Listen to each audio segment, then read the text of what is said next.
삼성전자도 뭐 8만 원 넘어서 9만 원, 10만 원, 11만 원 이렇게 막 드라마틱하게 개선되기는 어렵고 금리 인하 시기가 늦춰진 것뿐이지 금리 인하 무조건 되면 금리 인하의 가장 큰 수혜자는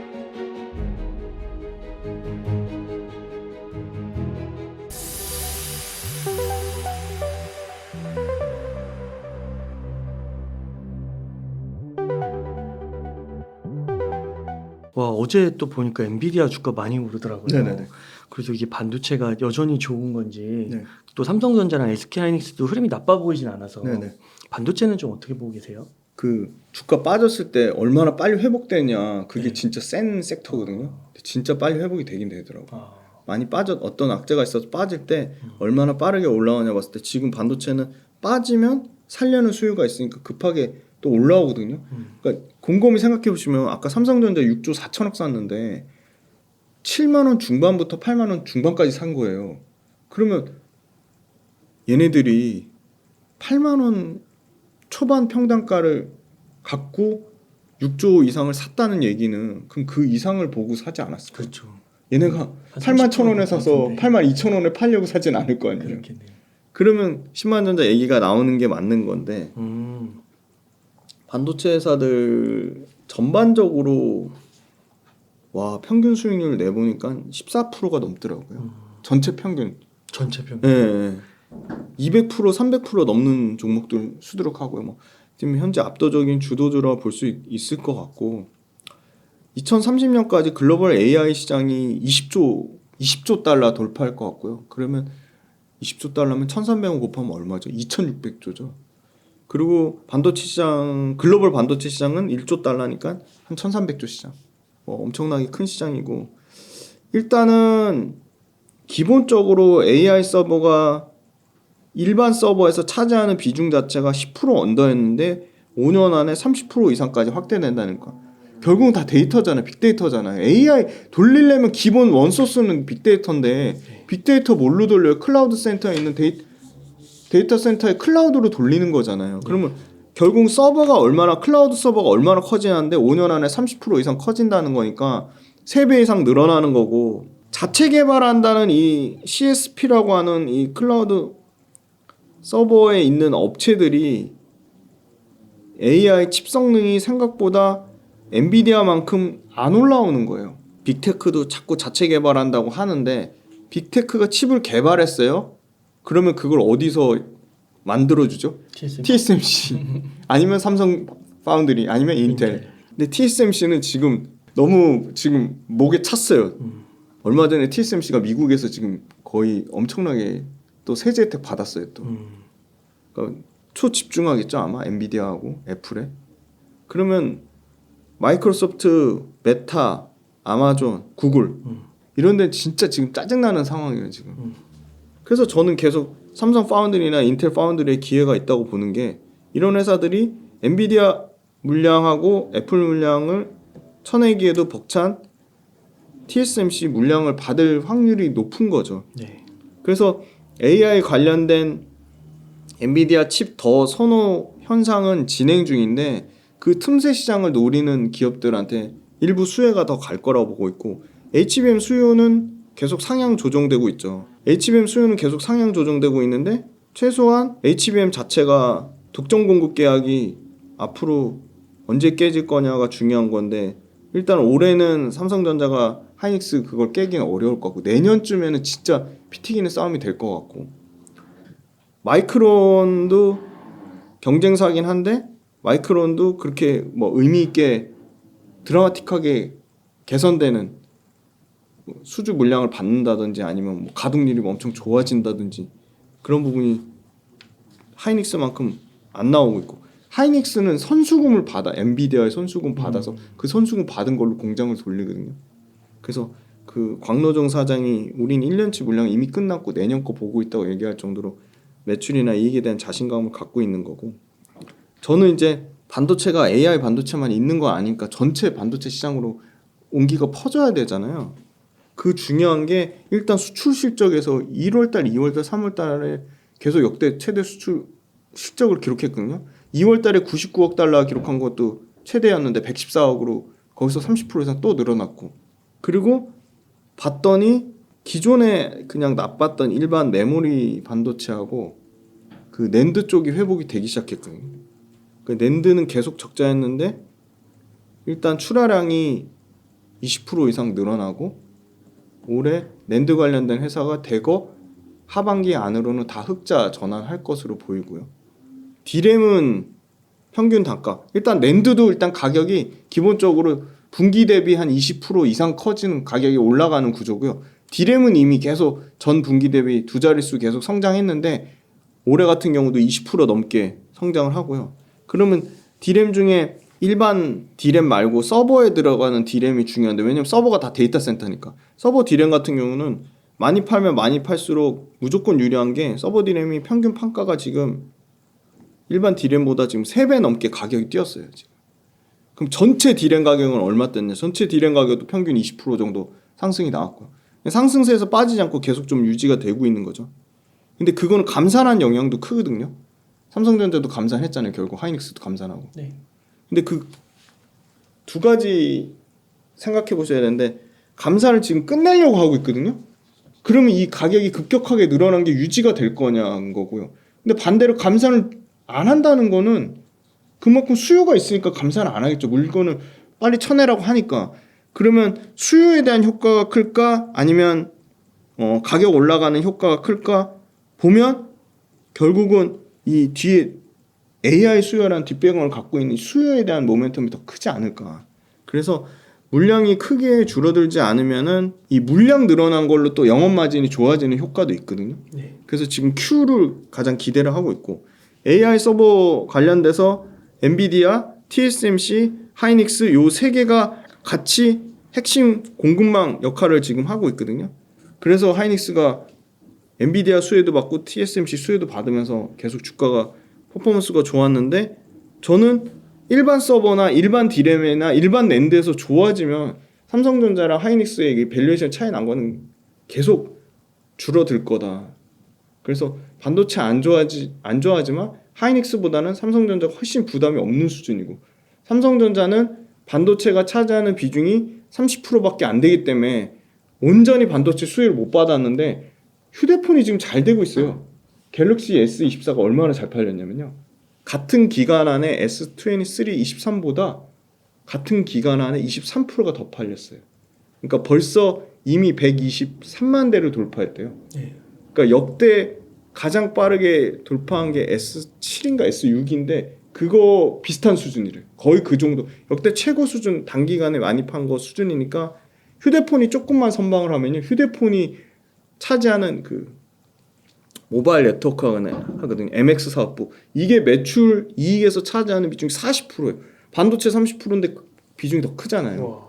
그러니까 휴대폰이 좀만 더 잘 터지면요. 삼성전자 실적은 엄청나게 좋아지는 거죠. 그래서 올해 예상되는 1분기 실적 컨센서스 초과했잖아요. 네. 그게 계속 유지될 확률이 높아 보이는 이유가 휴대폰이 일단 밑받침이 돼주니까 그런 거거든요. 그리고 삼성전자가 작년에 반도체 휴대폰 다 안 좋을 때 실적 뒷받침됐던 게 디스플레이거든요. SDC. 근데 SDC가 올해는 좀 힘들 것 같아요. 왜냐면 애플이 지금 죽쓰고 있거든요. 애플 15가 지금 안 팔리잖아요. 그래서 지금 기대하는 건 애플 16에 대한 기대감이 엄청 높아요. 지금. 그래서 애플 16하고 지금 사실은 비전 프로, 애플 비전 프로 말고도 쏠쏠하게 중국 로컬 업체들도 전부 지금 태블릿 PC부터 해서 PC 뭐 그다음에 휴대폰까지 싹 다 OLED 패널로 바꾸려고 하고 있거든요. 근데 지금 삼성이 중국 로컬 고객사를 아주 많이 갖고 있어요. 휴대폰만 해도 오포, 비보 당연히 고객사고, 샤오미 당연히 고객사고, 그다음에 트렌전이라고 있어요. 트렌전이 글로벌 시장에서 북미, 유럽은 안 되니까 아프리카, 중동, 아시아 꽉 잡고 있거든요. 트렌전이 또 강력한 또 삼성전자의 또 고객사예요. 그러니까 글로벌 저가폰은 트렌전이 꽉 잡고 있거든요. 네. 지금 5위, 6위권까지 올라서 휴대폰이 상당히 좀 굳건하다. 그리고 가격 많이 빠졌던 메모리, 낸드 가격이 모두 회복되고 있고 그거보다 중요한 건 물량인데 물량이 QOQ로 지금 40% 넘게 물량이 늘어나니까 가격 늘어나는 속도보다 물량 늘어나는 속도가 더 빠르니까 그 점을 좀 높이 봐야 되고 그래서 지금 요 표 띄워줄 건데 SK증권 표인데 이거 너무 잘 정리돼 있어가지고 가동 중인 거, 그러니까 엣지 영역, 그러니까 AI 관련된 최첨단 수요 요게 있고 HBM 있고 기존의 레거시 그 마진 떨어지는 것들 있잖아요. 저가형 반도체들 요게 있는데 이게 저가형 반도체 가격도 낮고 재고도 높고 수요도 낮았는데 급격하게 확 줄어요. 왜냐면 가동 중이 리딩 엣지, 그러니까 최첨단 선단 공정 비중을 요만큼 전환하면 그만큼 비가동을 레거시를 줄이는 거죠. 레거시를 줄이는 거고요. 그다음에 HBM 물량이 요만큼 늘어나요. 그러니까 그러면 비가동 물량이 없어도 비가동 물량을 비가동이라고 하면 어려우니까 레거시 물량을 줄이면 그 레거시 줄인 만큼 선단 공정, 최첨단 선단 공정을 늘리는 거니까 전체적으로 가동 캐파는 올라가는 거예요.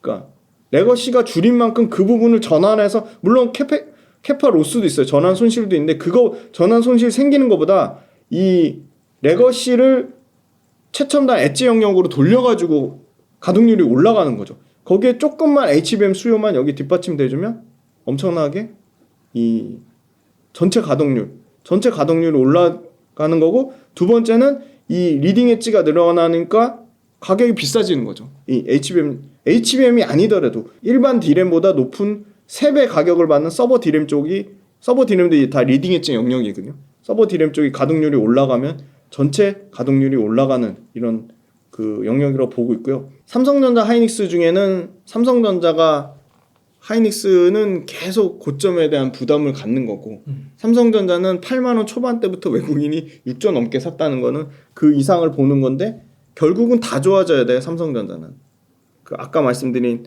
휴대폰이 일단 밑바탕이 돼야 되고, 반도체가 회복이 돼야 되고, 세 번째는 아까 그 디스플레이 패널 쪽인데, 디스플레이 패널은 애플 15의 부진한 부분을 애플 16이 좀 회복이 되지 않을까. 그리고 삼성 디스플레이의 강력한 중국 로컬 고객사들이 지금 회복이 되고 있고, 중국 로컬 고객사들도 OLED 패널로 지금 싹 다 바꾸려고 하고 있다. 그래서 세 가지 핵심 사업부가 전체적으로 나쁘지 않은 상황이다. 그래서 저는 둘 중에는 계속 삼성전자에 한 표를 주는데, 삼성전자도 뭐 8만 원 넘어서 9만 원, 10만 원, 11만 원 이렇게 막 드라마틱하게 개선되기는 어렵고, 삼성전자가 수익을 주면 너무 무거운 측면이 있기 때문에, 아까 말씀드린 삼성전자보다 훨씬 폭풍 성장하는 산업들 많잖아요. 지금 로봇도 주가만 40% 빠졌고, 네. 그리고 방산주도 있잖아요. 그런 업종으로 좀 분산하는 게 좀 좋지 않을까. 반도체는 그 대부분 많이 올라왔다고 보시는 거예요? 올라갈 여력이 있으려면 24년도에 작년보다 좋아진 거는 이제 확실한 거는 반영된 것 같고, 24년도보다 25년도에 더 드라마틱하게 숫자가 좋아져야 되는데, 더 드라마틱하게 숫자가 좋아지는 업체는 제한적이니까, 그 제한적인 걸 봤을 때는 주가가 여기서 더 가는데 저는 좀 부담은 되는 것 같아요. 저 하이닉스도 그렇고 한미반도체도 그렇고 일부 회사들은 이수페타시스도 어느 순간 또 다시 신고가 영역에 가서 좀 많이 부담스러운 수준이고, 계속 반도체 쪽에서 돌면 그 반도체 쪽에 도는 회사들 중에 안 오른 회사가 있겠죠. 그 안 오른 회사들로 찾아봐야죠. 계속 반도체 안에서 계속 지금 돈이 돌고 있으니까. 그러면은 요즘에 또 좀 뜨거운 섹터가 바이오잖아요. 네네. 바이오는 좀 어떻게 보세요? 상대적으로? 바이오도 그 알테오젠이라든지 레고캠 바이오라든지 그 ADC 이중항체 플랫폼에 초집중된 경향이 있거든요. 네. AI 반도체에 너무 수급의 쏠림 현상이 있었잖아요. 그런데 그 수급의 쏠림 현상이 만약에 좀 분산되면 저는 제약바이오 쪽 갈 확률이 상당히 높다고 보거든요. 그러니까 제약바이오가 가려면 제약바이오도 구조적 성장주니까 금리가 싸져야 되거든요. 왜냐면 제약바이오 회사들 다 돈이 없어서 외부에서 차입하거나 증시에서 자금 조달하는데, 주춤했던 거는 금리를 5월달에 인상할 줄 알았는데 5월달에 인상 안 하고 6월달로 미뤄지고, 6월달에 인상할 줄 알았는데 7월달로 미뤄진 거지, 금리 인하를 안 하진 않을 것 같아요. 네. 생각보다 물가 지표가 너무 잘 나와서 인플레이션 우려 때문에 금리를 못 내리는 건데, 그건 아닌 것 같아요. 인플레이션 계속 좋아질 수가 없는 상황이잖아요. 정부에서 뿌린 돈도 다 써서 이제 없고 결국 나와서 일해야 되는데, 그래서 금리 인하 시기가 늦춰진 것뿐이지 금리 인하 무조건 되며 금리 인하의 가장 큰 수혜자는 제약바이오 업체가 될 수밖에 없는 거고 네. 그리고 제약바이오 업체들도 사실은 2015년에 한미약품 필두로 신약 개발, 신약 라이센스 승인에 대한 기대감으로 엄청나게 폭등했다가 지금 주가가 많이 조정받았어요. 네. 대부분 업체들이 굉장히 싸요. 알테오젠, 레고캠바이오 이런 회사들, 뭐 HLB 이런 회사들만 일부 많이 오른 거죠. 상당히 소외된 전통 제약사들 많거든요. 전통 제약사들. 근데 보세요. 당장 암 치료제 개발하는 회사들, 비만 치료제 개발하는 회사들, 일라일리 같은 회사들, 테슬라 시총을 제쳤어요. 지금. 그러니까 글로벌 빅파마들 가는데 그럼 글로벌 빅파마들하고 같이 따라갈 회사들이 없냐? 전 충분히 있다고 보거든요.